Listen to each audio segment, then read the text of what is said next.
Welcome back to Shri Mahalakshmi home foods అండి. ఈరోజు నేను చేయబోయే రెసిపీ ఉడకబెట్టిన శనగలతోని సొండలు చేస్తున్నా అండి. సొండలు అంటారు, గుగ్గిళ్ళు అంటారు అండి. మేమైతే సొండలు అంటాము. అయితే వాటికి కావాల్సిన పదార్థాలు: ఉడకబెట్టిన శనగలు, కొత్తిమీర, పోపు గింజలు, పచ్చిమిర్చి, కరివేపాకు, రెడ్ కలర్ మిర్చి, ఆనియన్స్ అండి. స్టార్ట్ చేద్దామండి. పాలండి, కొంచెమే పడుతుందండి ఆయిల్. ఫస్ట్ పోపు గింజలు వేసుకుంటానండి.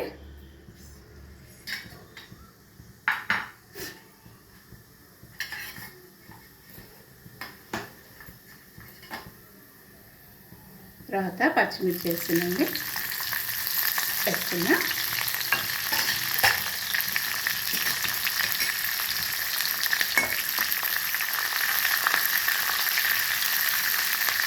ఆనియన్స్ కూడా వేసుకోవాలండి.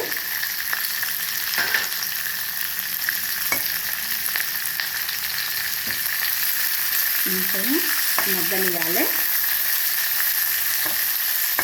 ఇది వినాయక చవితి, వినాయకుని అప్పుడు కూడా నవరాత్రులు అప్పుడు కూడా చేస్తారండి.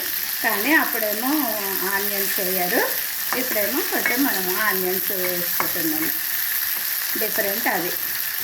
కరివేపాకు కూడా వేస్తుందండి.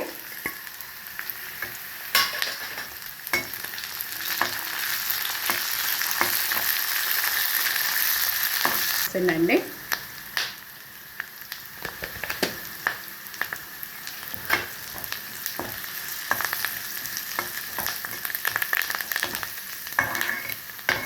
సాల్ట్ వేస్తుందండి టేస్ట్కి తగ్గట్టు.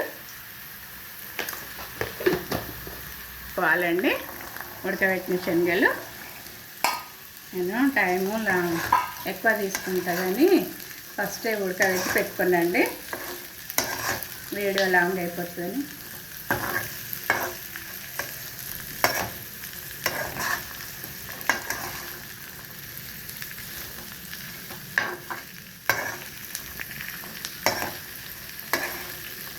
ఇప్పుడు కొత్తిమీర వేసుకోవాలండి.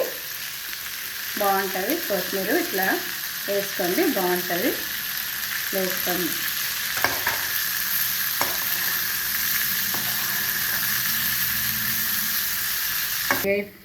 ఇప్పుడు ఇక మనకు ఇది అయిపోయిందండి, చేయడం అయిపోయింది.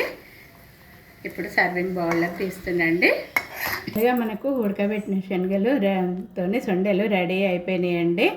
నా వీడియో కనుక మీకు నచ్చినట్లయితే లైక్ చేయండి, షేర్ చేయండి, సబ్స్క్రైబ్ చేయండి. బాయ్.